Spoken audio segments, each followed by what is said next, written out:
আল্লাহ তাআলা বলে, গোলাম,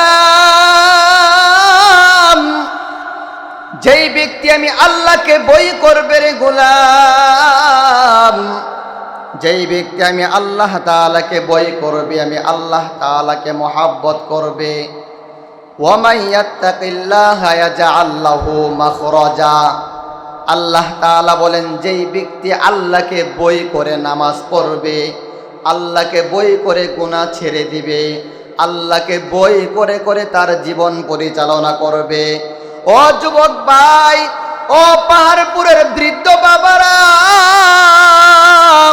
আল্লাহ তাআলা বলে, গোলাম, যেই বান্দা আল্লাহকে বই করবে রে গোলাম, আল্লাহ তাআলাকে ভালোবাসবে, আল্লাহ তাআলা বলেন ওই বান্দাকে আমি আল্লাহ, ওই বান্দাকে মুক্তির পথ বের করে দিব। সুবহানাল্লাহ। আমি আল্লাহ ওই বান্দাকে বিপদ থেকে বাঁচাইয়া দিব, আমি আল্লাহ তাআলা ওই বান্দাকে মুসিবত থেকে হেফাজত করব।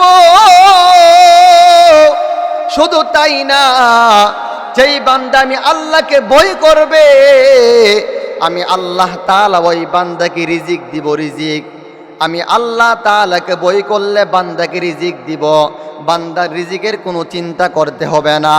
ও বান্দা, তোমার সন্তান তোমাকে রিজিক দেয় না, তোমার সন্তান তোমাকে পালে না, তোমার সন্তান তোমাকে খাওয়ায় না। মা বাবা যখন বৃদ্ধ হয়ে যায়, ওই সন্তান মা বাবাকে বৃদ্ধাশ্রমে পাঠায়া দেয়, ঠিক কি ঠিক না? তাহলে আমরা ভরসা করব কার উপর? আল্লাহ তাআলা বলে, গোলাম, যেই ব্যক্তি আমার উপর ভরসা করবে রে গোলাম, আমি আল্লাহকে বই করবে, আমি আল্লাহ তাআলা ওই ব্যক্তির রিজিকের জিম্মাদার হয়ে যাই। সুবহানাল্লাহ। রিজিকের কোনো চিন্তা নাই, আমি আল্লাহ তাআলা তোমাকে রিজিক দিব। ওয়ামান ইয়াত্তাকিল্লাহা ইয়াজআল লাহু মাখরাজা ওয়া ইয়ারযুকুহু মিন হাইথু লা ইয়াহতাসিব। আল্লাহ বলেন, আমি বান্দাকে তোমাকে এমন জায়গা থেকে রিজিক দান করব, ও বান্দা তুমি জিন্দেগিতে চিন্তাও করো নাই, তুমি ধারণাও করো নাই, তোমার ধারণার বাহির থেকে আমি আল্লাহ তোমাকে রিজিক দান করে দিব। সুবহানাল্লাহ। রিজিকের জন্য, সম্পদের জন্য একজন একজনের উপর জুলুম করে। কিসের জন্য? সম্পদের জন্য, রিজিকের জন্য। আচ্ছা বলেন, চুরি কোন, ডাকাতি কোন, জুলুম, অত্যাচার, ব্যভিচার, যা কিছু বলবেন, কেন করে? একমাত্র রিজিক পাওয়ার জন্য, টাকা সঞ্চয় করার জন্য, টাকা জমা করার জন্য। তাহলে আল্লাহ যদি বলে, বান্দা তোর রিজিকের জিম্মাদার আমি আল্লাহ নিছি, তাহলে তার কোনো চিন্তা আছে? কোনো চিন্তা নাই, কোনো পেরেশানি নেই। আল্লাহ তাআলার একজন বান্দা আল্লাহ তাআলাকে বই করতেন, আল্লাহ তাআলাকে বই করতেন। আল্লাহ তাআলা কোরআনে বলেন, যেই বান্দা আমাকে বই করবে, ওই বান্দাকে আমি আল্লাহ মুক্তির পথ বের করে দিব, ওই বান্দাকে আমি আল্লাহ বিপদ থেকে বাঁচাইয়া দিব। আল্লাহ নবীর হাদিসের মধ্যে আসছে, আল্লাহ তাআলার তিনজন বান্দা। কয়জন? আমার কথা বুঝেন তো নাকি? আল্লাহ তাআলার তিনজন বান্দা সফর করার জন্য ঘর থেকে বের হয়ে যায়। বের হওয়ার পর হঠাৎ করে যখন রাত্র হয়ে যায়, মনে করেন আজকের মতো বৃষ্টি হয়ে গেছে, প্রচণ্ড বৃষ্টি। বৃষ্টির কারণে আমরা মাহফিল করতে পারি না, স্টেজের মধ্যে মসজিদে হচ্ছে। মনে করেন বৃষ্টি হচ্ছে, তিনজন যুবক সফর করার জন্য বের হয়ে যায়। হঠাৎ করে রাস্তার মধ্যে বৃষ্টি হয়ে যায়। তিনজন যুবক চিন্তা করলো, আমরা এখন কোথায় যাব? বৃষ্টি পড়তেছে, রাত্র হয়ে গেছে, যাওয়ার কোনো জায়গা নাই, পাশে কোনো ঘর বাড়ি নাই, শুধু মরুভূমি আর মরুভূমি। তিনজন যুবক চিন্তা করলো, এখানে একটা গর্ত দেখা যায়, ওই গর্তের ভিতরে তিনজন আশ্রয় নেই, ওই গর্তের ভিতরে তিনজন জায়গা করে নেই। যখন রাত্র শেষ হয়ে যাবে, আমরা তিনজন যুবক বের হয়ে যাব। আল্লাহ তাআলার আদেশ দেখেন কেমন। ওই তিন যুবক গর্তের ভিতরে যখন প্রবেশ করলেন, গর্তের ভিতরে যখন আশ্রয় নিলেন, আল্লাহ তাআলার আদেশ, গর্তের মুখের মধ্যে একটা বড় পাথর পড়ে যায়। একটা পাথর পড়ে যাওয়ার পর গর্তের মুখটা বন্ধ হয়ে যায়। এই গর্তের ভিতর কয়জন যুবক আছে? 3 জন যুবক আছে। গর্তের মুখ বন্ধ হয়ে গেছে। 3 জন যুবক চিন্তা করে এই গর্তের ভিতরে কোনো মানুষ দেখবে না, আমরা তো শ্বাস ফলাইতে পারবো না, নিশ্চিত এখনো মরণ হয়ে যাবে। 3 যুবক বলে আমাদেরকে আল্লাহ ছাড়া আর কেউ বাঁচাইতেও পারবে না। ওই 3 যুবকের মধ্যে একজন বলে আমি আল্লাহর কাছে দোয়া করব, আমি দুনিয়াতে একটা আমল করছি আল্লাহকে খুশি করার জন্য। ওই যুবক বলে আমি দুনিয়াতে এমন আমল করলাম, আমার মার খেদমত আমি করেছি রে ভাই, আমার মার সেবা করেছি, আমার বাবার সেবা করেছি একমাত্র আল্লাহকে সন্তুষ্ট করার জন্য। ওই যুবক ডাক দিয়া বলে আমার মা,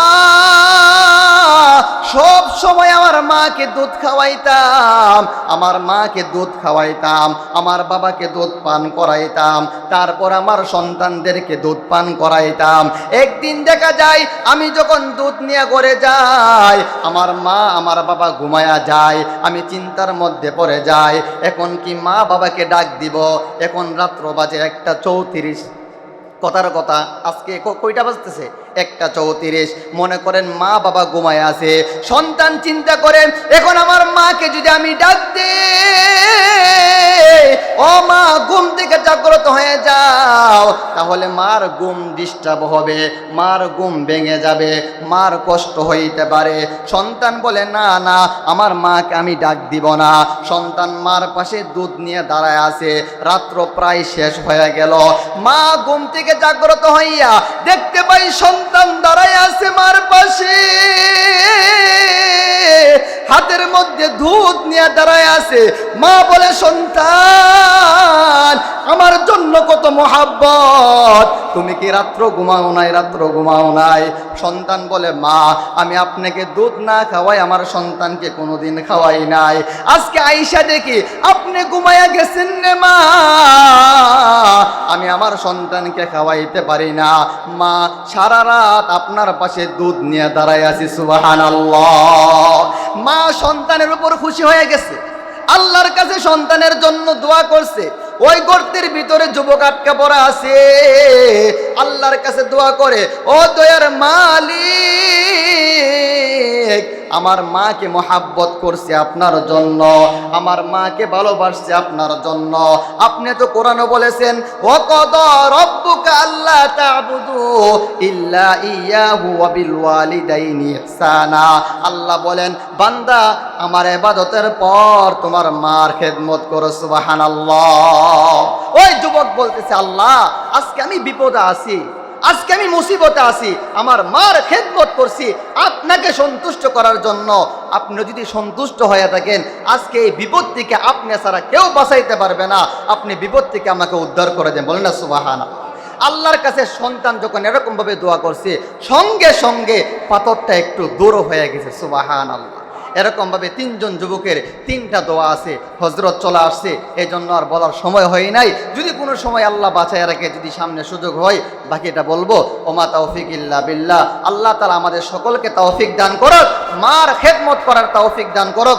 আমার পীর শাহ হুজুর শাহ সলিমুল্লাহ খাদেম পাহাড়পুরি হুজুরের সেবা করার খেদমত করার তৌফিক দান করুক। আমাদের জীবন আমাদের মরণ পর্যন্ত হুজুরের সাথে সম্পর্ক রেখে ঈমান আমল নিয়ে যেন কবরে যাইতে পারি, সেই তৌফিক আল্লাহ আমাদের সকলকে দান করুক। সকলে বলি আমিন। ওয়া আখিরি দাওয়ানা আনিল হামদুলিল্লাহি রাব্বিল আলামিন। আসসালামু আলাইকুম ওয়া রাহমাতুল্লাহি ওয়া বারাকাতুহু।